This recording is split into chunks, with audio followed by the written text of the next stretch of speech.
Good afternoon. This is Akashvani and I am Abhishek Mukhopadhyay with the Midday News.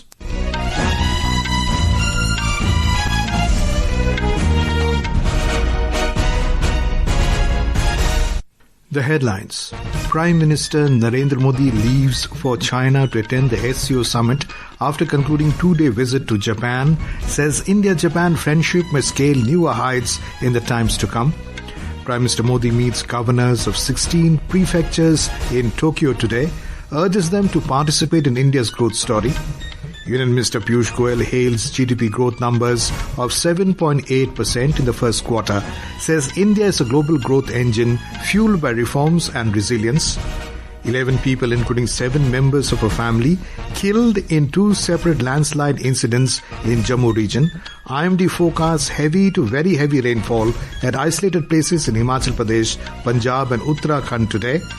And relief and rescue operations continue at war footing in Punjab as several districts reel under massive floods. Prime Minister Narendra Modi concluded his productive two-day visit to Japan today. After attending the 15th India-Japan Annual Summit, on the first day, PM Modi met with the governors of 16 prefectures in Tokyo today. Prime Minister highlighted the potential of the state's prefectures' collaboration and urged action under the State Prefecture Partnership Initiative launched during the 15th Annual Summit for shared progress.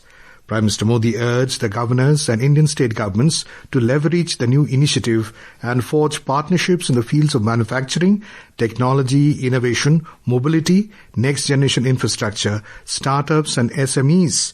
Prime Minister invited the governors to participate in India's growth story. Following the talks, Prime Minister Modi and his counterpart Shigeru Ishiba reached Sendai in Miyagi Prefecture by Shinkansen bullet train and visited the Tokyo Electron Factory, a major manufacturer of semiconductor production equipment. After the factory visit, Prime Minister Modi left for China to attend the SCO summit. In a social media post, Prime Minister termed the visit as productive, saying, "May India-Japan friendship scale newer heights in the times to come." Our correspondent reports that the visit marks an era of new beginning in India-Japan partnership. We have more from a correspondent. In a major diplomatic and economic breakthrough, Prime Minister Narendra Modi and Japan Prime Minister Shigeru Ishiba unveiled a bold strategic blueprint to redefine India-Japan ties over the next decade, with far-reaching agreement across key sectors. At the heart of the outcomes was the India-Japan joint vision for the next decade, a 10-year strategic framework identifying 8 priority areas: economic partnership, economic security, mobility, ecological sustainability, technology and innovation, health, people-to-people links, and state prefecture engagements. Among the most notable economic announcements was Japan's commitment of 10 trillion yen in private investments in India over the next decade. The two sides also launched a comprehensive economic security initiative with a fact sheet of listing cooperation in semiconductors, clean energy, telecom, pharmaceutical, critical minerals, and emerging technologies. The two leaders also signed a joint declaration on security cooperation. Apart from that, human mobility was given a strong push with an action plan for human resource exchange targeting a two-way movement of 5 lakh people, including 50,000 skilled and semi-skilled Indian workers to Japan over the next 5 years. Om Avasthi, Akashvani News, Tokyo. The 25th summit of the Shanghai Cooperation Organization will begin tomorrow in Tianjin, China. Prime Minister Narendra Modi will participate and join global leaders in the two-day deliberations. The summit will review 25 years of the organization's achievements and also adopt a 10-year development strategy. China is hosting the SCO summit for the 5th time with President Xi Jinping chairing the proceedings. More than 20 heads of state and 10 leaders of international organizations are expected to attend. Prime Minister Narendra Modi and Russian President Vladimir Putin are among the prominent participants, making this summit the largest and most ambitious in the history of the organization. Prime Minister Narendra Modi is scheduled to arrive in Tianjin this afternoon to attend the 25th summit of the Shanghai Cooperation Organization. Beginning tomorrow, the two-day summit will bring together heads of state of member countries, observer states, and partner organizations. The Prime Minister, along with other leaders, will deliberate on issues such as regional security, connectivity, sustainable development, and global cooperation. India's active participation highlights its commitment to strengthening multilateral dialogue and advancing shared development within the SCO framework. Ritesh Kapoor, Akashvani News, Tianjin. Defence Minister Rajnath Singh has stressed that self-reliance in defence is not merely an option, but a condition for survival and progress. Addressing a defence conclave in New Delhi today, he said the government believes that self-reliant India can safeguard its strategic autonomy. Highlighting the success of Operation Sindoor, Mr. Singh said this operation is a shining example of the country's growing indigenous defence capabilities. अभी हाल ही में हमने operation सिंदूर के दौरान अपनी defence capability और preparedness का एक नमूना देखा है। हमारी फोर्सेज ने अपने स्वदेशी इक्विपमेंट के साथ अपने टारगेट्स पर जिस प्रकार पॉजिटिव स्ट्राइक्स किया है, वह दिखाता है कि एक विजन, लंबी तैयारी और कोऑर्डिनेशन के बिना कोई भी मिशन सफल नहीं हो सकता है। साथियों, ऑपरेशन सिंदूर दिखने में तो केवल कुछ दिनों का युद्ध और भारत की विजय तथा पाकिस्तान की पराजय की कहानी यह लगती है, लेकिन उसके पीछे वर्षों की रणनीतिक तैयारी और डिफेंस प्रिपेयर्डनेस की एक लंबी भूमिका रही है। Union Minister of Electronics and Information Technology Ashwini Vaishnav inaugurated the country's first tempered glass manufacturing plant in UP's Noida today. This plant is a significant step towards promoting electronics manufacturing in India and strengthening the Make in India initiative. Mr. Vaishnav said that India has made remarkable progress in electronics manufacturing over the years. He said that an electronics manufacturing ecosystem is taking shape in the country. Narendra Modi ji के make in India programme के तहत electronics manufacturing देश में बहुत बड़ी मात्रा में पिछले 11 वर्षों में बढ़ी है। इलेक्ट्रॉनिक्स प्रोडक्शन करीब 6 गुना बढ़ा है। इलेक्ट्रॉनिक्स एक्सपोर्ट्स करीब 8 गुना बढ़ा है इन 11 वर्षों में। एक एक करके चाहे मोबाइल हो, लैपटॉप हो, सर्वर्स हो, हार्डवेयर के दूसरे कंपोनेंट्स हो, राउटर्स हो, उन सब की मैन्युफैक्चरिंग भारत में स्टार्ट हुई है। वन बाय वन सभी कंपोनेंट्स भारत में बनने लगे हैं। आज जो मोबाइल फोन में यूज होने वाला टेम्पर्ड ग्लास कवर होता है, वो ये प्लांट का आज इनॉग्रेशन है। तो step by step value addition Bharat में बढ़ता जा रहा है। India's real gross domestic product, GDP, is estimated to grow by 7.8% in April to June quarter of financial year 2025-26 at a 5-quarter high. In the fourth quarter of the last financial year, the GDP had grown by 7.4%, whereas the same stood at 6.5% in the first quarter previous fiscal year. According to the quarterly estimates of GDP for first quarter of current fiscal released by the Ministry of Statistics and Program Implementation, nominal GDP has witnessed a growth rate of 8.8% during the same period. Welcoming the growth figures, Union Minister Hardeep Singh Puri said, India is not just the world's fastest growing large economy, but these figures are remarkable in themselves. हमारी जो अर्थव्यवस्था है 2014 में $2 trillion की थी, 11वें स्थान पे थे विश्व भर में। हम फिर 5वें स्थान पे पहुंचे, आज 4थे स्थान पर हैं। पर कुछ ही समय में हमारी जो अर्थव्यवस्था है जीडीपी विश्व भर में 3रे स्थान पे आएगी।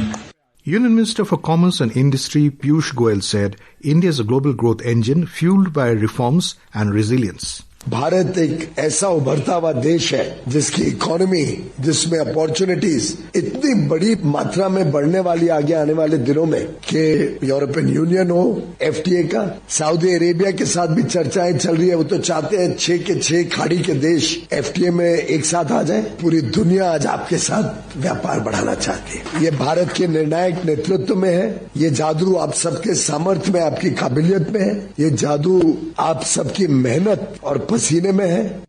Sanjay Nair, President ASSOCHAM, termed India's Q1 GDP growth numbers stellar, which showcase remarkable strength and stability.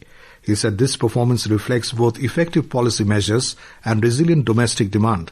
Hemant Jain, President PhD CCI, said India's economy has maintained a resilient growth trajectory, highlighting India's steady pace towards Viksit Bharat by 2047. Jyoti Vij, Director General FICCI, said the GDP growth figures are a testament to the India's economy's resilience. She said the strong growth has come at a juncture when the country is facing significant global headwinds and will help boost business sentiments. This is Akashvani giving you the news. For quick news updates around the clock, follow us on our X handle at AIR News Alerts. And for details of stories and more, log on to our website www.newsonair.gov.in and download News on AIR app. In Jammu and Kashmir, 11 people have lost their lives during the past 12 hours in landslide and cloudburst incidents in Ramban and Riyasi districts of the Jammu division. Rail traffic in Jammu division remained completely suspended for the 5th consecutive day today and will continue to remain paralyzed for the next couple of days. More from a correspondent. However, to help the standard passenger reach their destinations, the railway authorities have announced 2 special train services from Jammu Tawi railway station today for Chhapra and Mau cater to passenger needs. 270-kilometer long strategic Jammu-Srinagar National Highway NH44 remains closed for the 5th consecutive day today due to multiple landslides triggered by the August 26 heavy rains and flash flood. The highway has been blocked at several places between Jakhani and Chenani in Udhampur, and the restoration work has not been completed yet. Men and machines of Border Road Organization are on the job to clear the road. This is N. Gulshan Rana for Akashvani News from Jammu. In Punjab, the heavy flow of water from the hilly areas have created trouble for the state as over 14.11 lakh cusack water has been received in river Ravi till date, inundating many areas. This is the highest discharge the state had ever received. In the year 1988, when the state witnessed severe floods, the water discharge was 11.20 lakh cusack. We have a report. Although water has receded in some districts of Majha and Doaba regions of the state, but the woes of the people of the affected areas of 7 districts have not ended yet. The weather warning of heavy to very heavy rain at isolated places in Punjab for another 3 days is a major worry for people as well as for the state government. Meanwhile, Ajnala and Ramdas areas of Amritsar are also getting affected. The overflowing of Ghaggar has created problem for some areas of Patiala district as well. Still, the situation is under control as all the agencies, including Army, Indian Air Force, NDRF, SDRF, Punjab Police and voluntary organizations are jointly putting in best of their efforts to evacuate and rescue the stranded. Relief material is also being provided to them. With Rajesh Pali, Aishwarya Rainigam, Akashvani Delhi. The monsoon remains fully active in Himachal Pradesh, and due to heavy rainfall and landslides, hundreds of roads, including 2 national highways, are blocked for traffic. Meanwhile, the Meteorological Department has predicted the possibility of heavy to very heavy rainfall in several districts of the state over the next 3 to 4 days. The continuous monsoon activity in the state has led to numerous challenges for the people. In many places, road connectivity, electricity and drinking water supply have been completely disrupted. In Chamba district, the heavy rains have severely impacted daily life, with nearly 300 road routes still blocked, and normal life of the affected people has yet to be restored. The rescue operation for pilgrims stranded during the Mani Mahesh Yatra has been intensified, with over 4,000 pilgrims rescued and brought to Chamba safely. The state government and administration are actively delivering relief materials to affected areas through helicopters. Meanwhile, Chief Minister Sukhwinder Singh Sukhu will conduct an aerial survey of Bharmor and Mani Mahesh today. He will also meet with the affected people and hold a meeting with officials to review the ongoing relief operations. Prabha Sharma, Akashvani News, Shimla. The Indian Meteorological Department IMD has forecast heavy to very heavy rainfall at isolated places over coastal Karnataka, Himachal Pradesh, Punjab and Uttarakhand today. Indian men's doubles pair of Anirudh Chandrasekhar and Vijay Prashant advanced to the second round of the US Open after upsetting 8th-seeded local favourites Christian Harrison and Evan King in 3 sets. They won 3-6, 6-3, 6-4 in 1 hour 42 minutes, riding on a far superior first and second serves. The Indian women's hockey team left for Hangzhou, China today for the Women's Asia Cup 2025, beginning from the coming Friday. The 20-member team has been led by captain Salima Tete, who is looking to win the tournament to secure India's spot for the FIH Women's Hockey World Cup 2026 next year. And now, before we end the bulletin, the headlines once again.